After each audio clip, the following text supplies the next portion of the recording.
हाल ही के दिनों में यहाँ पे एक नया पेमेंट मेथड सामने आया है गाइस, जो कि सरकार की तरफ से हमें देखने को मिला है यहाँ पे। तो इसका नेम है ई रूपी। तो काफ़ी लोग ये जानना चाहते हैं कि ई रूपी क्या होता है। तो आज की इस वीडियो में आपको सारे डाउट्स क्लियर कर दूंगा, तो वीडियो देखना एंड तक। और लास्ट में मैं आपको वीडियो के एंड में यहाँ पे मैं आपको लाइव डेमो भी दिखाऊंगा कि कैसे आप इस ई रूपी को यूज़ कर सकते हैं, जो कि गवर्नमेंट की तरफ से हमें दिया जाता है।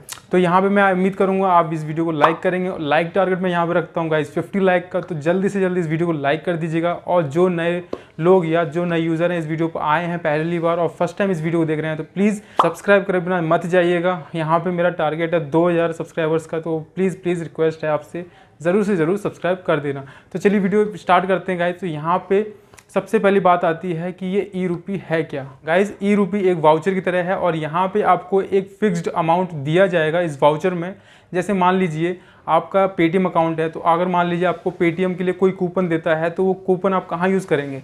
ऑब्वियस सी बात है, वो कूपन आप पेटीएम ऐप में ही यूज़ करेंगे। तो उसी तरह से यहाँ पे एक वाउचर दिया जाएगा और जितनी भी गवर्नमेंट सर्विसेज होती हैं, मतलब जितनी भी गवर्नमेंट योजनाएं होती हैं, वहाँ पे एक फिक्स्ड अमाउंट मिलेगा उसी सर्विस के लिए। मान लीजिए आपको मेडिकल सर्विस आपको गवर्नमेंट की तरफ से सब्सिडी दी गई, तो आप मान लीजिए वो वाउचर आपको गवर्नमेंट द्वारा आपके नंबर पे सेंड कराया जाएगा, जो आपका नंबर आपका आधार कार्ड से लिंक होगा उसमें। अगर आप यहाँ पे एक स्मार्टफोन यूज़ करते हैं, तो यहाँ पे आपको एक QR कोड देखने को मिलेगा। मे भी हो सकता है ये लिंक के द्वारा आपके मोबाइल पे भेजा जाए, और जिनका मोबाइल स्मार्टफोन मतलब जो लोग यूज़ नहीं करते हैं उनके पे एक कोड भेजा जाएगा। उस तरह से ये वर्क करेगा। और मान लीजिए यहाँ पे आपको जो अमाउंट दिया जाएगा, वो अमाउंट सिर्फ फिक्स्ड अमाउंट दिया जाएगा। वो अमाउंट सिर्फ उसी सर्विस पे यूज़ कर सकते हैं जिस सर्विस के लिए आपको ये मिला है। तो गाइज़ यहाँ पे ऐसा क्यों किया गया है? तो गाइज़ एग्जांपल के लिए मैं यहाँ पे मान लेता हूँ, जैसे मैं गवर्नमेंट हूँ, आप पब्लिक हो। तो गाइज़ यहाँ पे अगर मान लीजिए मेरे को आपको कुछ सब्सिडी देनी है, तो गाइज़ मैं यहाँ पे आपको एक अमाउंट दूंगा।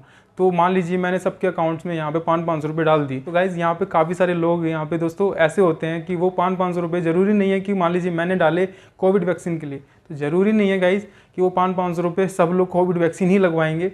कुछ मतलब अलग तरीके से यूज़ करते हैं। मान लीजिए कई लोगों की परेशानियाँ होती हैं, तो वो अपने तरीके से यूज़ कर सकते हैं। मान लीजिए जिन लोगों को ज़रूरत नहीं है, तो वहाँ पे वो अमाउंट हमारा वेस्ट चला जाता है गवर्नमेंट का। तो यहाँ पे पूरी जानकारी गवर्नमेंट के पास रहती नहीं है कि किसने कितना अमाउंट किस चीज़ के लिए यहाँ पे खर्च करा। तो इसके लिए बेसिकली सरकार ने इस सर्विस को लॉन्च किया है। तो नेक्स्ट गाइज अब बात आती है कि ये ई रूपीज़ कहाँ यूज़ होना है। तो गाइज जितनी गवर्नमेंट योजनाएं हैं वहाँ पे ये यूज़ होगा। मान लीजिए यहाँ पे अगर गवर्नमेंट ने आपको सब्सिडी दी वैक्सीन लगवाने के लिए, तो सिर्फ आप वैक्सीन लगवाने के लिए, अगर जैसे मान लीजिए गवर्नमेंट हॉस्पिटल्स हैं सारे, तो वहाँ के लिए आपको एक वाउचर मिला गवर्नमेंट की तरफ से, तो आप किसी भी गवर्नमेंट हॉस्पिटल में जाके आप वहाँ पे वो यूज़ कर सकते हैं।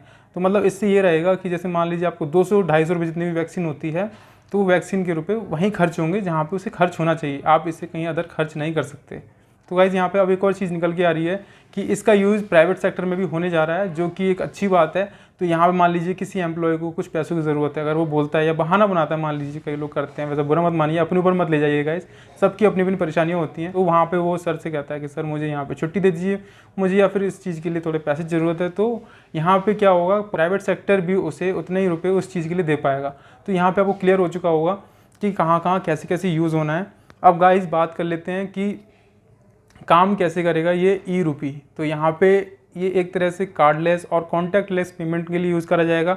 दूसरा, ये यहाँ पे मोबाइल स्मार्टफोन में भेजा जाएगा एक QR कोड के रूप में, और जिनका स्मार्टफोन नहीं है वहाँ पे एक आपको कोड मिलेगा, वो आपको कोड वहीं पे दिखाना होगा जहाँ पे आपको वो सर्विस लेनी है। तीसरा ये, जहाँ पे जिनका नंबर आधार से लिंक होगा वहीं पे ये पहुँचाएगा, तो यहाँ पे आपको आधार से लिंक कराना पड़ेगा नंबर।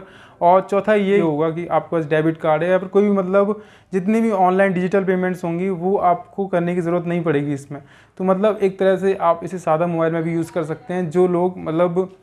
और यहाँ पे गाइज़ यहाँ पे कोई मीडिएटर यहाँ पे नहीं होगा कि मतलब जैसे मान लीजिए यहाँ पे सबसे ज़्यादा सब्सिडी इसके लिए आती है, सिलेंडर के लिए आती है, और मान लीजिए सरकार आपको सब्सिडी भेजेगी सिलेंडर के लिए, तो वो वहाँ पे यूज़ कर सकते हैं। कोविड वैक्सीन के लिए भेजेगी। तो एग्जांपल में मैं आपको दिखाने वाला हूँ कि कैसे इसे यूज़ कर सकते हैं। और गाइज़ यहाँ पे एक फिक्स्ड पीरियड होगा इस वाउचर को रिडीम करने के लिए, तो यहाँ पे उतना अमाउंट गवर्नमेंट का वेस्ट नहीं होगा। तो गाइज़ यहाँ पे मैं एक लाइव डेमो भी आपको दिखा देता हूँ, तो यहाँ पे आप देख सकते हैं वीडियो में। सचमुच ई रूपी डिजिटल भारत की ओर एक बहुत ही मजबूत कदम है। अब माननीय प्रधानमंत्री जी की अनुमति से ई रूपी का कोविड-19 वैक्सीनेशन के लिए शुभारंभ करेंगे। आइए हम आपको ले चलते हैं वैक्सीनेशन सेंटर पर।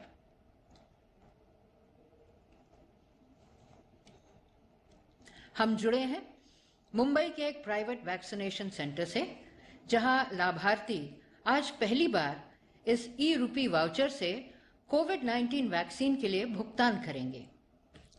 हमारी पहली लाभार्थी अब वैक्सीनेशन काउंटर पर पहुंच गई हैं और वो हॉस्पिटल के कर्मचारी को अपने मोबाइल में मिले ई रूपी वाउचर को दिखा रही हैं। अब हम देख रहे हैं कि हॉस्पिटल के कर्मचारी QR कोड के रूप में मिले ई रूपी वाउचर को स्कैन कर रहे हैं। स्कैन करते ही लाभार्थी के पास एक वेरिफिकेशन कोड आ जाता है।